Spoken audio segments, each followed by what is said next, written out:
Alhamdulillah, ashhadu an la ilaha illallah wahdahu la sharika புகழ் அனைத்தும் அல்லாஹ்வுக்கே உரியது.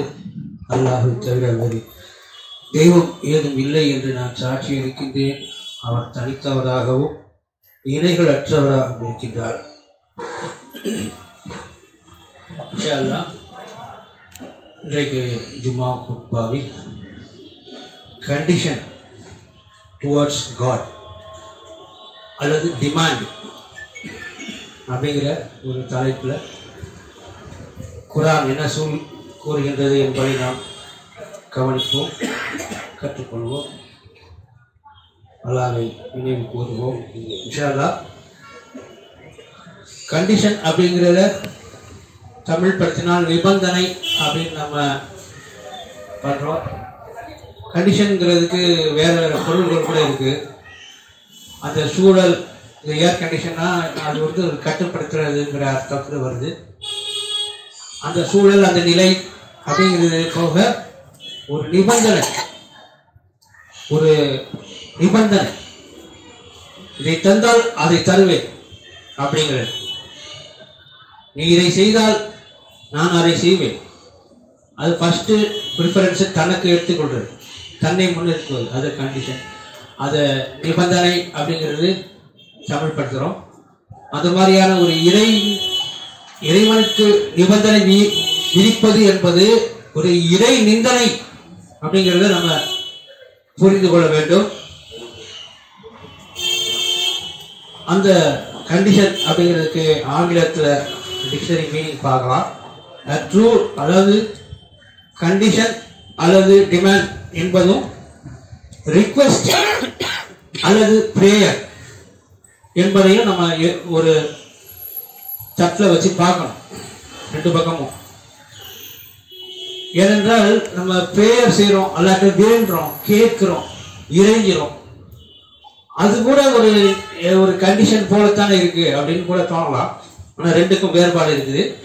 A true request is a non-threatening way to courteously ask for the completion of the task, while a true demand is a mandate that typically implies threat, potential negative consequences, and an authoritative versus subservient relationship.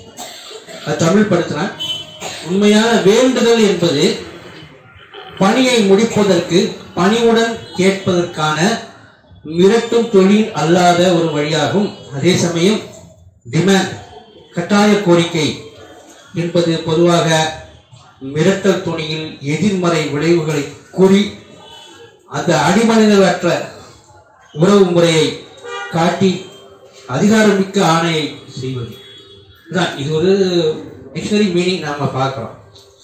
உதாரணத்துக்கு சின்ன வயசுல பெற்றோர்கள்ட்ட நிபந்தனை வைத்துதான் எனக்கு பொம்மை வாங்கி தந்தா தான் ஸ்கூலுக்கு போவேன் அப்படின்னு அடம் பிடிக்கிறது இருந்து, பைக் வாங்கி கொடுத்தா தான் நான் காலேஜில் எந்த கோர்ஸில் சேருவேன், எந்த படிப்பேன் அல்லது போவேன் அப்படின்னு சொல்லக்கூடியவர்கள் நம்ம அந்த மாதிரி வளர்ந்துருக்கிறோம். பெற்றோர்கள்ட்ட நிபந்தனை விதித்து நம்முடைய காரியங்களை சாதித்துக் கொள்ளக்கூடியவர்களாக நம்ம இருந்திருக்கிறோம். அது ஒரு வாடிக்கை, அது ஒரு தவறு என்று சொல்ல முடியாத ஒன்றுதான். ஆனால் அல்லாஹ்விடத்திலே அப்படி நீ இதை செய்தால்தான் நான் அதை செய்வேன் அப்படி என்று சொல்வது, அல்லது இப்படி எனக்கு கருணை புரிந்தால் உன்னுடைய உதவி கிடைத்தால்தான் நான் உன்னை வழிபடுவேன் என்று கூறுவது, அந்த மாதிரியான நடந்து கொள்வது கூற மாட்டாங்க. அப்படி நடந்துக்குவோம். 22ஆம் அத்தியாயம் 11வது வசனத்தில் அதுதான் நம்ம பார்க்க முடியுது. அந்த வசனத்தை படிக்கிறேன். நல்ல காலத்தில் நண்பர்களுக்கு உபதவிப்பில் கொடுத்திருக்காங்க. கடவுளை நிபந்தனையுடன் வழிபடுபவனும் மனிதர்களில் இருக்கின்றான். அவன் நினைத்தபடி விஷயங்கள் நடந்தால் அவன் திருப்தி அடைகின்றான். ஆனால் அவனுக்கு ஏதேனும் கஷ்டம் நேரிட்டால் அவன் முகம் திருப்பி சென்று விடுகின்றான். எனவே அவன் இந்த வாழ்வு மற்றும் மறு உலகம் இரண்டையும் இழந்து விடுகின்றான். மெய்யான நஷ்டம் இத்தகையதுதான். அவன் புரியக்கூடிய அந்த வழிபாடு என்பது அங்கே பிரயோஜனம் இல்லை, ஒரு பயணம் இல்லாததோ ஆகிடுது. ஏனென்றால் அது கிடைச்சா செய்வேன், கிடைக்கட்டா செய்ய மாட்டேங்கிற முகம் திருப்பி போயிடான். அவன் அவ்வளவு காலம் செஞ்ச வழிபாட்டு விஷயங்களும் வீணடிக்கப்படுகின்றது.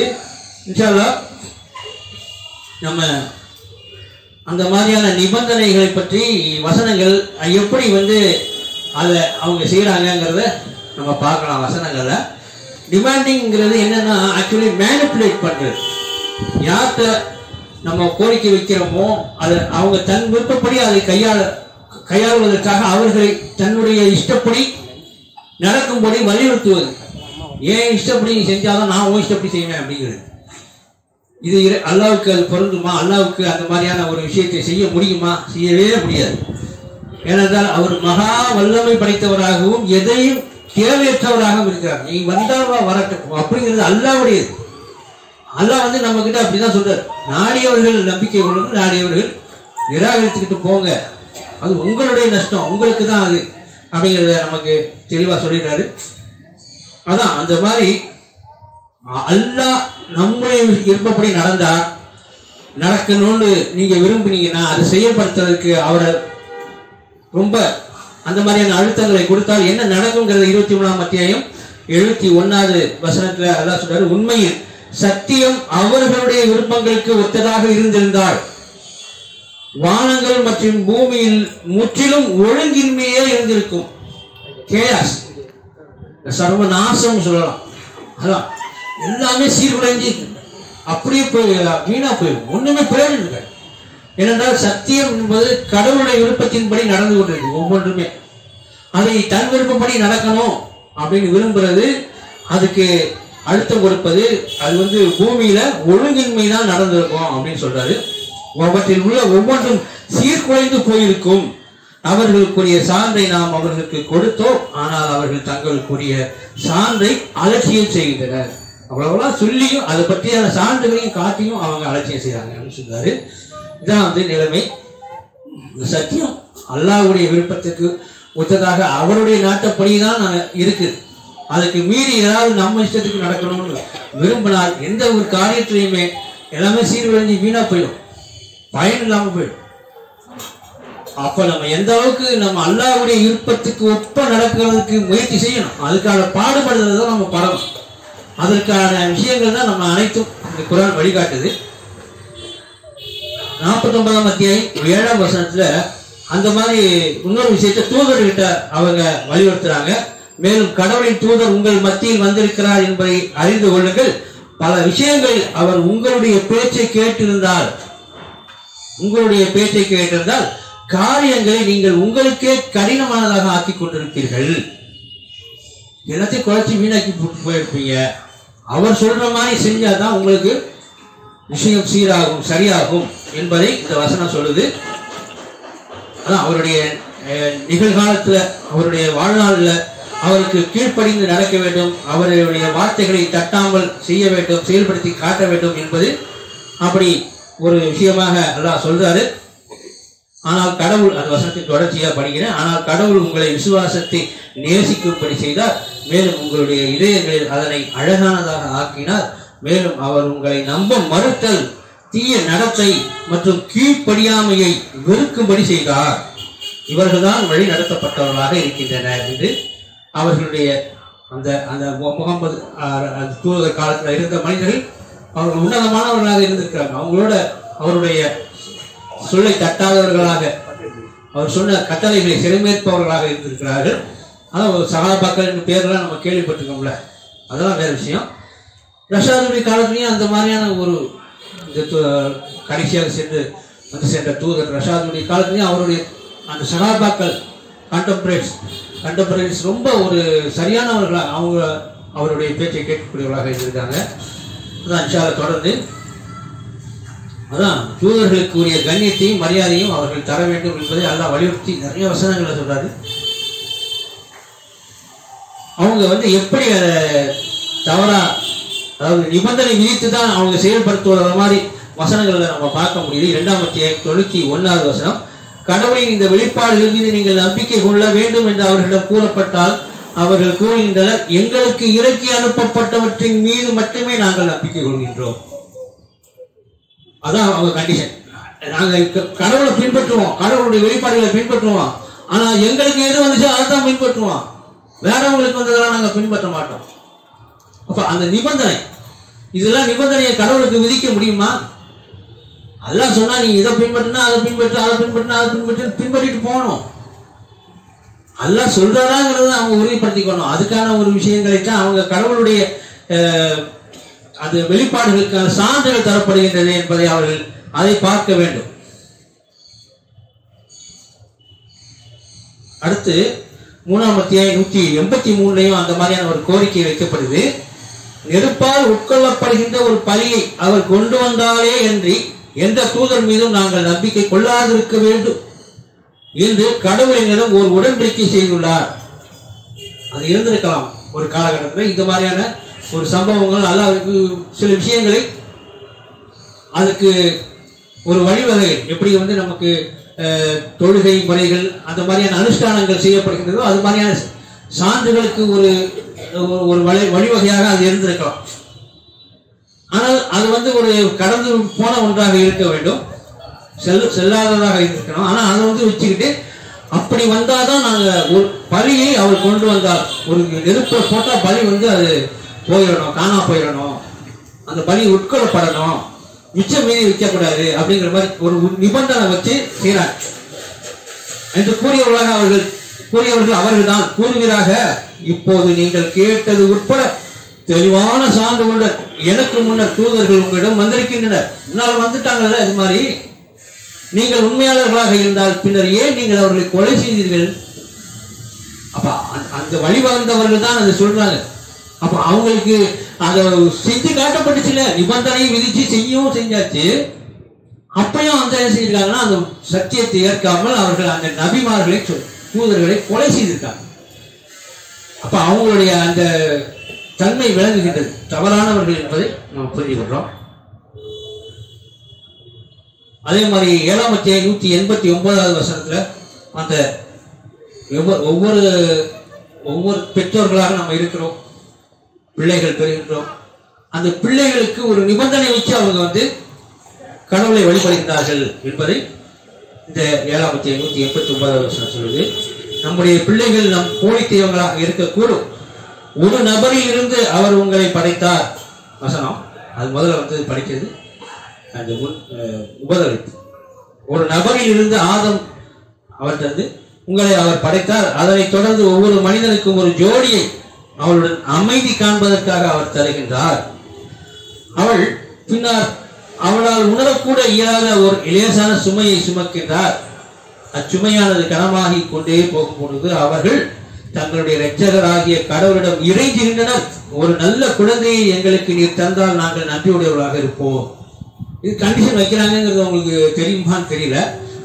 நல்ல குழந்தையை தாங்க அப்படின்னு இறைஞ்சி கேட்கணும். அப்படி இருந்தா நாங்க நன்றியுடையவர்களா இருப்போம். நல்ல குழந்தையை தரலன்னா, குழந்தை ஏதாவது கொலை காய்ச்சுன்னா நாங்கள் அவங்களுக்கு நன்றி செலுத்த வேண்டியது இல்லை அப்படிங்கிற மாதிரியான கண்டிஷன் தான் அது இருக்கு. அது சில வேறு விதமான பார்வைகள் இருக்கலாம். ஆனால் அந்த கண்டிஷன் வைக்க கூடாதுங்கிறத நம்ம புரிஞ்சுக்கணும். ஏனென்றால் அடுத்த வருஷத்துல அவங்க அந்த அந்த குழந்தையே அவங்க அந்த பரிசையை போலித்தீவமா ஆக்கிடுறாங்க. அவங்க செய்யல, அவங்க நிறைவேற்றல, அவங்க அல்லாஹ்விடத்துல அந்த கேட்ட அந்த நிபந்தனைப்படி அவங்க செய்யவில்லை, நன்றி செலுத்தவர்களாக கூடியவர்களாக இல்லை. அப்படிதான் அந்த கண்டிஷன் போடுறவங்க சென்ற குட்பாவோட கூட அது அந்த காலேஜ் கூட சொல்லியிருந்தாரு. அந்த கண்டிஷன் போடுறவங்க அதை நிறைவேற்றுவதே இல்லை. 7ஆம் அத்தியாயம் 203ஆம் வசனத்தையும் அவர்கள் கோருகின்ற ஒரு அற்புதத்தை நீர் கொண்டு வராவிட்டால் அவர்கள் கூறுகின்றனர், ஒரு அற்புதம் வேணும், அப்பதான் நாங்கள் நம்பிக்கை கொள்வோம். இதுதான் வழிவே அந்த மூசாவுடைய எதிரிகள், பிறவனுடைய மக்கள், பிறவனுடைய சமுதாயம் அதுதான் சொல்லிட்டே இருந்தாங்க. காட்டுங்க, நாங்கள் நம்பிக்கை வருகிறோம், அல்லது இதை நீக்குங்க. அதான் அதை கூட சொன்னார், அந்த கஷ்டத்தை போக்குங்க, அப்ப நாங்கள் நம்பிக்கை கொள்வோம் சொன்னாங்க. ஆனா செய்யல. அதான் அந்த அந்த நிபந்தனை விதிப்பது என்பது சும்மா ஒரு தன்னுடைய அந்த பராக்கிரமம், தன்னுடைய ஆதிக்கத்தை காட்டுவதற்காக அதைத்தான் அவங்க செய்யறாங்களே தவிர அது உண்மையிலேயே அவங்க செய்யல. கடவுளுக்கு சரணடைதல் என்பது ஒரு கடமையாகும், ஆப்ளிகேஷன் அப்படின்னு சொல்றாரு. நீங்க ஒரு காரணத்தை வைத்து நான் சரணடைவது என்பது கிடையாது. அப்படியே சரண்டர், எந்த கேள்வியும் இல்லை. அடுத்து இந்த ஒரு அற்புதத்தை கொண்டு வராவிட்டால் அவர்கள் கூறுகின்றனர், ஏன் அதற்காக கேட்கக்கூடாது? அப்படி ஒரு அற்புதம் வந்தா தான் நம்ப முடியும் அப்படி கூறுவதாக, என்னுடைய இரட்சகரிடமிருந்து எனக்கு வெளிப்படுத்தப்பட்டவற்றை மட்டுமே நான் பின்பற்றுகின்றேன். இவை உங்களுடைய இரட்சகரிடமிருந்து அறிவுறுத்தல்களாகவும் வழிகாட்டுதலாகவும் நம்பிக்கை கொண்ட மக்களுக்கு கருணையமாக இருக்கின்றன என்று அவர் முடிக்கிறாரு. அதே மாதிரி இன்னொரு சில தரப்பினர் இருக்கிறாங்க. காசு வந்தா நாங்க தர்மவான்களாக திகழ்வோம். காசு வரலன்னா அவங்களால காசு கொடுக்க முடியாது. அந்த காசு வந்த பிறகு கொடுக்கறதுக்கு நீயே கொடுக்கணும். எளிமையா இருக்கும்போது, ஏழ்மை நிலையில் இருக்கும் போதும் அவர்கள் தங்களுடைய கஷ்ட காலங்களிலும் தர்மத்திற்கென கொடுப்பார்கள். இன்பமான நிலையிலும் கஷ்டமான நிலையிலும் அவர்கள் தர்மத்திற்கு 3:35 நினைக்கிறேன். அந்த மாதிரியா இருக்கக்கூடியவர்களாம் நம்பிக்கையாளர்கள் இருப்பார்கள். அவர்கள் தங்களுடைய இன்பமான மகிழ்ச்சியான நிலைகளிலும் அச்சமான நிலைகளிலும் அவரை வழிபடுபவர்களாக இருந்தனர்.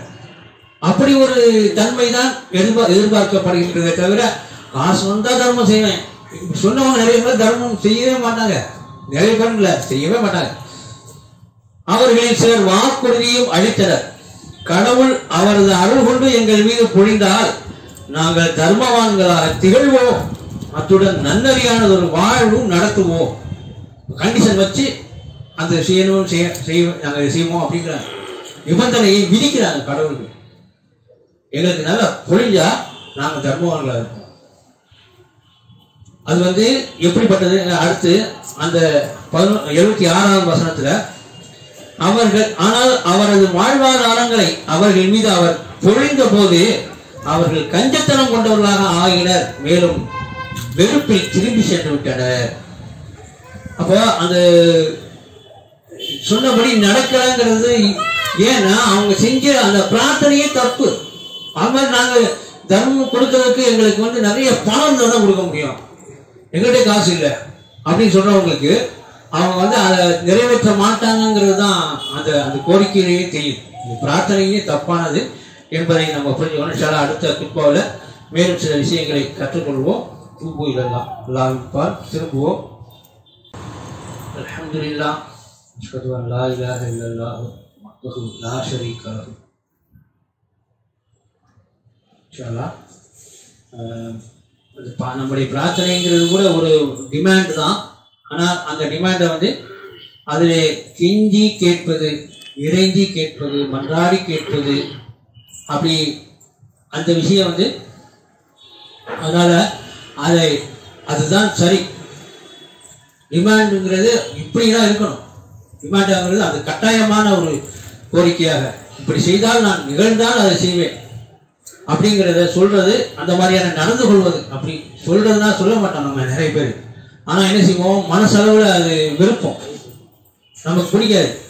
என்ன இப்படி நமக்கு ஒண்ணுமே கிடைக்கல, நம்ம எப்படி கொடுக்கறது, நம்ம எப்படி கொடுக்கலாம், நம்ம உழைச்சி சம்பாதிச்சது நம்ம சாப்பிட்றோம், அது நமக்குரியது, எங்கேயாவது எக்ஸ்ட்ராவா பணம் வந்தா நம்ம தர்மம் கொடுக்கலாம் அப்படின்னு நினைக்கிறது. அது வழிபாட்டுக்கு விஷயங்கள்ல தடுமாறுறது, அதாவது தொழுகை முறையில்லாம பேண்டுறது, சரியில்லாம செய்யறது, அரைகுறையாக செய்கிறது, அல்லது காட்டிக்கொள்வதற்காக அவர்கள் அந்த அவங்களுடைய தொழுகையாளர்களுக்கு கேடுதான், அவர்கள் காட்டிக்கொள்வதற்காக மட்டுமே அவ்வாறு செய்கின்றனர். அவர்கள் தங்கள் தொழுகையில் கவனமற்றவர்களாக இருக்கின்றனர். அந்த கவனம்ங்கிறது நமக்கு கவனம் குவிப்பு வேணும். தொழுகையில கொஞ்சம் பராமரமா சும்மா ஒரு தொழுகை 4 ரெக்கார்ட் தொழுகாச்சு நீங்க போச்சு. ஒரு சிலர் தொழுகிறத நான் பார்த்துருக்கேன், ஒரு எக்ஸசைஸ் பண்ற மாதிரி அந்த ஸ்பீடா செய்வான், ஓட்டப்பந்தயத்தில் ஓடுற மாதிரி.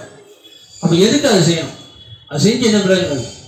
டக்கு டக்கு டக்கு டக்கு டக்குன்னு விழுவாங்க. அந்த மாதிரியான தொழுகைகளை நம்ம பள்ளிவாசல்கள் பழைய காலத்தில் பார்த்துருக்கோம். ஆனால் அல்லாஹ் அதான் அவங்க தங்களுடைய தொழுகையில் உள்ளச்சப்பாட்டுடன் இருப்பார்கள். அவங்க உள்ளச்சப்பாட்டுடன், அது உண்மையில் கடினமானதே நம்பிக்கையாளர்களுக்கு தவிர அப்படிங்கிறது. அப்ப அது கடினத்தன்மை உள்ளதுதான், அது இலகுவானது இல்லை. ரொம்ப கான்சென்ட்ரேட் பண்ணி தொழுகணும். தொழுகையை அப்படி கவனமற்ற நிலையில நம்ம தொழுதோம் என்றால் நம்ம வீக்கா இருக்கிறோம்னு அர்த்தம். நம்ம தொடர்ந்து அந்த மாதிரியான ரிக்வெஸ்ட் பண்றது, அல்லாஹ்ட்ட பிரேயர் பண்றது அப்படிங்கிறத குர்ஆன்ல நம்ம நிறைய இடங்கள்ல பார்க்கலாம். அதைத்தான் மோசஸ் செய்கின்றார். 20ஆம் அத்தியாயம் 20ஆம் அத்தியாயம் 35வது வசனம் நினைக்கிறேன். ஆனா அல்லாஹ் அந்த ரிக்வெஸ்ட்டை நான் கிராண்ட் பண்ணேன் அப்படின்னு சொல்றாரு. அப்படி ஒரு ரிக்வெஸ்டாக நாம அல்லாஹ்விடத்தில் வைக்க வேண்டுமே தவிர அந்த பிரார்த்தனையை அலட்சிய போக்கூட வைக்கக்கூடாது. கவனமாக அதை செய்வோம். அதை பற்றி பார்ப்போம்.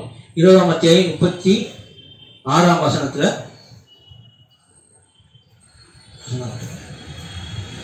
அதாவது 30 படிக்கிறான். 29 மேலும் எனது குடும்பத்தில் இருந்து எனக்கு ஒரு உதவியாளரை நியமிப்பீராக. என் சகோதரர் ஆரோனை அவருடன் என்னை பலப்படுத்துவீராக. இவ்விஷயத்தில் என்னுடைய பங்காளியாக அவரை இருக்க செய்வீராக. நாங்கள் உம்மை அடிக்கடி துதிப்பதற்காக அதை சொல்லிதான் அவர் அல்லாஹ்ட்ட பிரார்த்தனை பண்றார். மேலும் உம்மை அடிக்கடி நினைவு கொள்வதற்காக அந்த ஹெல்ப் அதுக்கு தான். நீர் எங்களை பார்ப்பவராக இருக்கின்றீர் அவர் கூறினார். அல்லாஹ் சொல்றார், மோசஸே நீ கேட்டது கொடுக்கப்பட்டது. அவருக்கு அதுக்கு முன்னாடி சில பிரார்த்தனை செய்கிறார். என்னுடைய சுபாவத்தை குளிர்ப்பீராக, என்னுடைய விஷயங்களை எளிதாக்கி வைப்பீராக, என்னுடைய நாவில் இருந்து ஒரு முடிச்சை அவிழ்ப்பீராக, எனது பேச்சை அவர்கள் புரிந்து கொள்ளும் பொருட்டு அப்படிங்கிற அந்த பிரார்த்தனையெல்லாம் கொடுத்துட்டேன்னு சொல்றார். ரிக்வஸ்ட் பண்ணதை நான் கொடுத்துட்டேன். அப்ப இது அல்லாஹ் அந்த ரிக்வஸ்டை அங்கீகரிக்கிறார். அதுல நம்ம நம்முடைய பணிவையும் நம்முடைய தாழ்ச்சியையும் வெளிப்படுத்த வேண்டும் கடவுள்கிட்ட, அல்லாஹ் கிட்ட. அப்படி வெளிப்படுத்தினால் தவிர அந்த பிரார்த்தனை ராங் ஆயிடும். ரொம்ப ஜாக்கிரதை இருக்கணும். அதே மாதிரி ஒரு பிரார்த்தனையை பற்றி அல்லாஹ் சொல்றாரு. 6ஆம் அத்தியாயம் 63ஆவது வசனம். இந்த வசனத்தை தான் போன ஜும்மால சென்றபடி காலை சொன்னார். கூறுவீராக, நிலத்திலோ அல்லது கடலிலோ உள்ள கார் இருளில் இருந்த உங்களை காக்க எவரால் இயலும்? உரத்த சத்தத்துடன் ரகசியமாகவும் அவரை நீங்கள் இறைஞ்சுகின்றீர்கள். இந்த முறை நீங்கள் அவர் நம்மை காப்பாற்றிவிட்டால் நாம் என்றென்றும் நன்றியுடையவர்களாக இருப்போம். இந்த முறை அவர் நம்மை காப்பாற்றிவிட்டால் நாம் என்றென்றும் நன்றியுடையவர்களாக இருப்போம் என்று சொல்றாங்க. ஆனால் அது செய்யப்பட்டு விட்ட பிறகு அவர்கள் யாரோ நடந்தது மாதிரி நன்றியற்றவர்களாக போயிடுறாங்க. அல்லாஹ்வுக்கு அதை செய்யறது இல்லை. நன்றியுடையவர்களாக இருப்பதுங்கிறது நம்ம என்ன செய்யணுங்கிறத தெரிந்து கொண்டு அதை செய்ய வேண்டும். சும்மா அப்படியே அது தேங்க்ஸ்னு ஒரு வார்த்தையில் சொல்ல முடியாது, சொல்லக்கூடிய ஒரு விஷயம் அல்ல. இப்ப இந்த முறை அப்படின்னு சொல்றது அது ஒரு நிபந்தனையாக தான் இருக்கு. எப்படியாவது எங்களை காப்பாற்றுங்க, ரட்சகரே நாங்கள் மன்னிச்சிருங்க, வெளியில எடுத்துருங்க, லாயிலாக இல்ல அடுத்த சுபஹானக இன்னி குன்து மினல் ஸாலிமீன் அப்படின்னு தான் அவர் கேட்கிறார். ஜோனா, உண்மை தவிர வேறு எந்த தெய்வமும் இல்லை, நீ துதிப்பிற்குரியவர், நான் ஒரு மிகப்பெரிய பாவத்தை செய்துவிட்டேன், பிடிச்சிருங்க, நீ தப்பிக்க வச்சிருங்க அப்படின்னு காப்பாற்றணும் கெஞ்சிறார். அப்படிதான் கெஞ்சணும். இந்த முறை என்னை காப்பாற்றிட்டீங்கன்னா நான் சரியா நான் நடந்துக்குவேன் அப்படின்னு சொல்றது. அந்த மாதிரியான ஒரு நிபந்தனையை அல்லாஹ் கிட்ட வைக்க முடியாது. இந்த முறையும் இல்லாமல் ஒவ்வொரு முறையும் அல்லாஹ் தான் உங்களை காப்பாற்றுவார். வேற யாரும் உங்களை அங்கே நின்று காப்பாற்றுறதுக்கு இருக்க மாட்டாங்க. அடுத்த வருஷத்துல சொல்றாரு 6ஆம் அத்தியாயம் 64. கூறுவீராக, இந்த முறையும் அதே போல் மற்ற சமயங்களிலும் கடவுள் உங்களை காப்பாற்றவே செய்கின்றார். இருப்பினும் பின்னர் நீங்கள் அவருடன் போலி தெய்வங்களை அமைத்துக் கொள்கின்றீர்கள். இதெல்லாம் நம்ம இல்லையே அப்படின்னு நினைக்க கூடாது. நம்மளும் அப்படி இருக்கலாம். நம்முடைய அகந்தையை, குழந்தையை, துணைகளை, சொத்தை, வியாபாரத்தை, வேலையை தெய்வமாக போலி தெய்வமாக அமைத்துக் கொண்டு சர்வசாதாரணமா போய்கிட்டே இருக்கலாம். அப்படி இருக்கக்கூடாதுங்கிறது நம்ம கவனத்துல வச்சுக்கணும். சிலைகளை வழிபடுவது மட்டுமே போலி தெய்வ வழிபாடு என்பது அல்ல. அதான் அந்த மாதிரி அவங்க பிரார்த்தனையை எப்படிலாம் அப்படி செய்யறாங்கிறத 10ஆம் அத்தியாயம் 11வது வசனத்துல, மனிதர்கள் அடைந்திருக்கும் தண்டனையை வாழ்வாதாரங்களை அவர்கள் கேட்கும் விதத்தை போல, அவங்க விதம் இப்படி இருக்குது, நிபந்தனை வச்சுதான் கேட்கிறாங்கிற மாதிரி அது அல்லாஹ் சொல்ற மாதிரி இருக்கு. பார்த்தா வாழ்வாதாரங்களை அவர்கள் கேட்கும் விதத்தை போல கடவுள் துரிதப்படுத்தி இருப்பாராகி நெடுங்காலத்திற்கு முன்னரே அவர்கள் அழிக்கப்பட்டிருப்பார்கள். ஆயினும் நம்முடைய சந்திப்பை நம்பாதவர்களை அவர்களுடைய வரம்பு மீறல்களில் குருட்டுத்தனமாக தவறுகள் செய்யும்படி நாம் விட்டு விடுகின்றோம். எப்படியோ கேட்டுக்கிட்டு போ. ஏனென்றால் அவர்கள் அல்லாஹ்வுடைய சந்திப்பை நம்பாதவர்களாக இருக்கிறாங்க. அதான் அல்லாஹ் அவங்க அந்த கண்டிஷன் போட்டு செய்யற அந்த பிரார்த்தனை கேட்கிற மாதிரி அல்லாஹ் அவங்க வேகமா வேணுங்கிற பிரார்த்தனைகளை எனக்கு உடனே கொடுங்க, எங்களுக்கு கஷ்டம் இருக்குது, எங்களுடைய எல்லாம் கஷ்டம் போகணும், இப்படியே கொடுங்க எங்களுக்கு அப்படின்னு கேட்கிறாங்க. அல்லாஹ் தான் நாடிய சமயத்துல ஒவ்வொன்றையும் செய்வார்.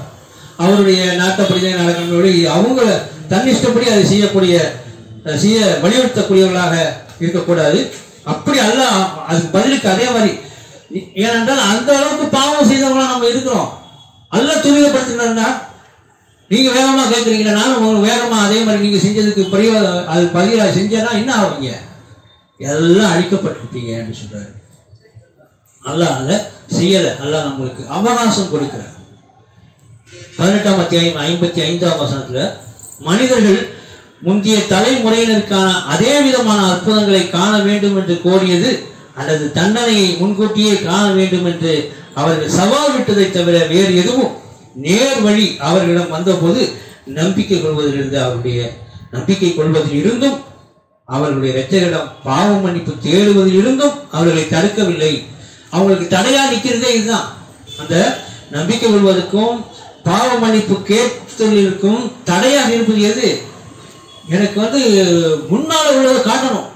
இப்படி கோரியது தப்புங்கிறாரு, நிபந்தனை வச்சது தப்பு. நான் அப்ப சொன்னோம், அதை அல்லாஹ் கற்றுக் கொடுக்கிறாரு நமக்கு.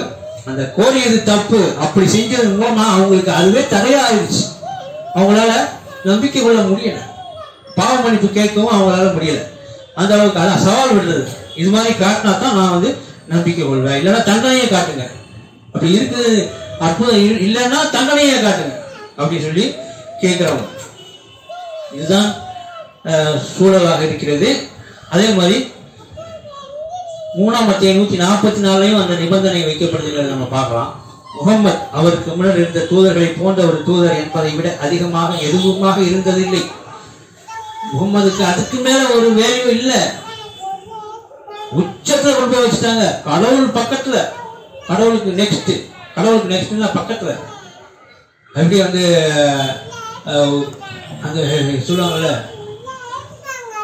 இரண்டு பக்கத்துல ஒன்று ஆண் பெண் அப்படின்னு சொல்லுவாங்கல்ல, சிவனும் பார்வதியும் அப்படிங்கிற மாதிரி கடவுள் பக்கத்துல கொண்டு வச்சுட்டாங்க. அந்த அளவுக்கு அவங்க கடவுள் அல்லாஹ் முகம்மதை படைக்கவில்லை என்றால் இந்த பிரபஞ்சத்தையே படைச்சிக்க முடியும், எதையுமே படைச்சிருக்க மாட்டார். அவரை படைச்சுதான், அவர் பொருட்டாகத்தான், அவருடைய பேராகத்தான் எல்லாமே நடக்குது. அப்படின்னா அந்த மாதிரியான அபத்தங்களை நம்ம பார்க்க முடியும். ஹதீஸ்ல புகாரில பார்க்க முடியும், வேற எங்கேயும் இல்லை. பெரிய சித்த சொல்லுவாங்க, அந்த மாதிரி சித்தா அப்படின்னு சொல்லுவாங்க. இந்த மாதிரி கட்டுக்கதைகளுக்கு பேர் வர சஹீஹ் அது இதெல்லாம் பேர் வச்சிருக்காங்க. அந்த மாதிரியான விஷயங்கள்ல இந்த விஷயங்கள்லாம் இருக்குது. முகம்மதை படைக்கவில்லை என்றால் இந்த பிரபஞ்சத்தையே படைக்க மாட்டார் கடவுள் அப்படிங்கிற அவருக்கு அல்லாஹ் என்ன சொல்றாரு, முகம்மது அவருக்கு முன்னாடி இருந்த ஒரு தூதர்களை போன்ற ஒரு தூதர் என்பதை விட அதிகமாக எதுவும் இல்லை. இதுக்கு முன்னாடி உள்ள தூதர்களை நீங்க மதிக்கிறீர்களா? பேராக தெரியுமா? தெரியாதுன்னு வேற சொல்லிடுறாரு அல்லாஹ். அவங்களுடைய பற்றி அவங்களுக்கு சொல்லல. அந்த அளவுக்கு ஒரு எளிமையான விஷயம்தான். உங்களை போன்ற ஒரு மனிதரை என்று வேற இல்லை அப்படிங்கிறத எத்தனையோ வசனங்கள் மூலமா நமக்கு அல்லாஹ் சொல்றாரு. அதை சொல்றாரு அல்லாஹ், அவர் இறந்து விட்டாலோ அல்லது கொல்லப்பட்டு விட்டாலோ உங்களுடைய குதிகால்களின் மீது நீங்கள் புறங்காட்டி திரும்பி விடுவீர்களா? இதை கூட சவால் சொன்னாங்க அவருடைய ஃபுட்பால். அப்படி ஒரு விஷயமா உங்களுக்கு அவர் இருந்தா தான் நீங்க போர் செய்வீங்க, இல்லைன்னா போர் செய்ய மாட்டீங்களா? பின்னால போயிடுவீங்களா? ஓடி போயிடுவீங்களா அப்படின்னு கேட்குறது. உங்களுடைய குதிகால்களின் மீது நீங்கள் புறங்காட்டி திரும்பி விடுவீர்களா? நடத்துறது அல்லான்னு அவங்க நம்பல. அல்லாஹ் நடத்தி கொண்டிருக்கார். அல்லாஹ் வெற்றி அடையக்கூடியவராக இருக்கிறார். தன்னுடைய படை அந்த அல்லாஹ் பொருட்டு வெளிப்படக்கூடியவர்களை வெளிக்கிளம்பி போருக்கு செல்லக்கூடியவர்களுக்கு அல்லாஹ் சப்போர்ட் இருக்கிறாரு அப்படிங்கிற விஷயத்தை அவன் நம்பல. முகம்மது செத்து போயிட்டா, ஐயோ முகம்மது செத்து போயிட்டாரா, போவோம் அப்ப நம்ம ஓடிடுவோம் அப்படிங்கிற மாதிரி போயிடுவீங்களா? அந்த மனசு அப்படி இருக்கிறதுனால அல்லாஹ் சொல்றாரு. இல்லாட்டா ஏன் அதை சொல்லி காட்டணும்? அவங்களுக்குலாம் அந்த மாதிரி ஒரு பயம். முன்னாள் ஆளுகளுக்கு நமக்கு முகம்மது இருக்காரு, நம்ம போகலாம் அப்படிங்கிற எண்ணம் இருக்கிறதுனால தான். ஆனா முகம்மது மாபெரும் வீரர், பெரிய வீரராக இருந்திருக்காரு. இந்த வசனத்தோட நம்ம தெரிஞ்சுக்க முடியுது. அவரை பற்றி நிறைய, அவருடைய தீரம் பற்றி ஒரு விஷயங்கள்லாம் நம்ம பார்க்கலாம் குரான்ல. அதுக்காக நாமளும் முகம்மது மேல அப்படியே கிரேஸை கொண்டு போயிடக்கூடாது. அவர் வல்லமையோட அவர் அப்படி இருந்தாலும் நாமளும் அப்படி தைரியசாலியாக இருப்பதற்கு தான் அல்லாஹ் அதுக்கு நமக்கு சொல்றாரு. அவர் ஒரு முன்னுதாரணமாக அந்த விஷயத்துல இருக்கணுங்கிறாரு. நீ நமக்கு இருக்கணும், நம்ம அப்படி எடுத்துக்கணும். அதை விட்டுட்டு அவர் அப்படி இருந்தாலும் இப்படி அவரை பற்றியே பேசிட்டு நீங்க அப்படி கோட்டை விட்டு ஓடிடுவீங்களா? நம்மள அப்படி செய்யக்கூடாது இன்ஷா அல்லாஹ். அவர் இறந்து விட்டாலோ அவர் அல்லது கொல்லப்பட்டு விட்டாலோ உங்களுடைய குதிகால்களின் மீது நீங்கள் புறங்காட்டி திரும்பி விடுவீர்களா? தன் குதிகால்களின் மீது புறங்காட்டி திரும்பி விடுகின்ற எவரும் சிறிதளவும் கடவுளுக்கு தீங்கிழைத்து விடுவதில்லை. நன்றி உடையவர்களாக இருப்பவர்களுக்கு கடவுள் வெகுமதி அளிக்கின்றார். நன்றியை பற்றி சொன்னாரு, விவசனம் சொன்னாரு. நன்றி உடையவர்களாக இருக்க வேண்டும் என்றால் கடவுளை மட்டும் நம்ப வேண்டும். அவரை தவிர வேறு எந்த விஷயத்துக்கும், எந்த பொருளுக்கும், எந்த மனிதர்களுக்கும், எந்த பெரிய பெரிய மனிதர்களுக்கும் சக்தி எதுவும் கிடையாது. அவங்களால எந்த விதமும் நமக்கு செய்ய முடியாது கடவுளை தவிர. அதான் இந்த இன்னொரு நிபந்தனை பற்றியும் நம்ம படிக்கலாம், நேரம் இல்லை. அவர்கள் கூறினார்கள் 5ஆம் அத்தியாயம் 22வது வசனம், மோசேசே வலிமை மிக்க மக்கள் அதனோடு இருக்கின்றனர், எனவே அவர்கள் அதிலிருந்து வெளியேறினால் அன்றி நாங்கள் அதனுள் நுழைய மாட்டோம், அவர்கள் வெளியேறினால் நாங்கள் நுழைகின்றோம். எப்படி கண்டிஷன் போடுறாங்க பாருங்க மோசஸ் கிட்ட. அவங்கள பெரிய பெரிய ஆளுங்க, சக்தியானவங்க இருக்கிறாங்க. அல்லாஹ் கூட அவங்களும் இருக்கிறாருங்கிறத மறந்துட்டீங்க. அப்ப அவங்க வலிமை உள்ளவங்களா இருக்காங்க, அவங்க போனா நாங்கள் எங்களை இப்போ அடிச்சு போட்டுருவாங்க, நாங்கள் அவங்கள அங்கே போக மாட்டோம் அப்படி சொன்னதுக்கு அல்லாஹ் பதிலுக்கு 23வது வசனத்துல அதான் அவங்க நுழைவதற்கு அந்த தயக்கத்தை காட்டுகின்றார்கள் என்பதை நம்ம பார்க்கிறோம். 5ஆம் அத்தியாயம் 23வது வசனத்துல பக்தியுடையவர்களாகவும் கடவுளால் ஆசீர்வதிக்கப்பட்டவர்களாகவும் இருந்த 2 மனிதர்கள் கூறினர், வாயிலில் மட்டும் நுழையுங்கள், நீங்கள் மட்டும் நுழைந்து விட்டால் நிச்சயமாக நீங்கள் வெற்றி அடைவீர்கள். இப்படி சொல்றாங்க.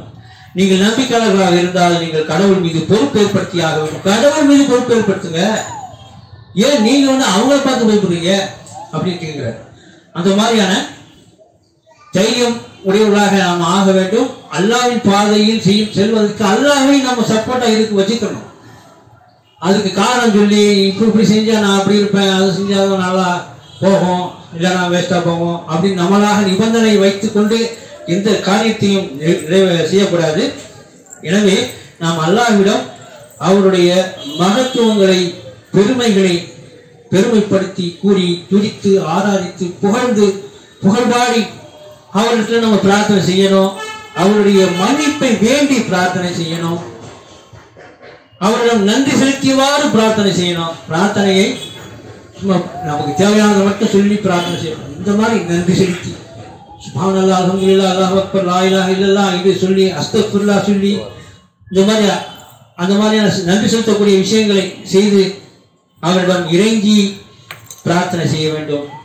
நம்முடைய இயலாமையை கூறி பிரார்த்தனை செய்ய வேண்டும். நம்முடைய பணிவை வெளிப்படுத்தி, நம்முடைய தாழ்ச்சியை வெளிப்படுத்தி அவரிடத்தில் பிரார்த்தனை செய்வோம். இன்ஷா அல்லாஹ் அவரிடம் முழுமையான சரணடைந்து அவரிடத்தில் நம்ம பிரார்த்தனை செய்வோம். தொழுகை நிறைவேற்றுவோம்.